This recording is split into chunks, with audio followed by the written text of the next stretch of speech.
Hey everybody, so we're getting ready for the end of the month. We've got a few days left before I head back to Ontario, Canada on May 2nd.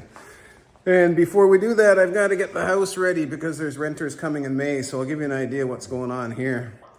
This is the Amazon delivery getting ready for May. I've got dish soap and dishwasher pucks and laundry pucks and got the little bags and all kinds of stuff. One of the things we do is we have a closet for the cleaners so that they have all of their supplies here that they use, and we store everything in there.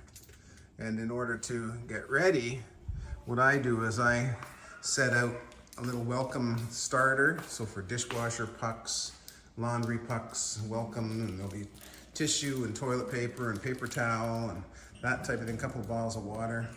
So this is what I'm doing today, is getting ready for that May rental period, which will allow us to get ready for our trip to Panama on May the 10th. So we're getting there slowly but surely. It's just a matter of getting through the next little while, and then we'll be in Panama and I can give you an update from there. So I hope you're having a great weekend, and we'll chat again soon.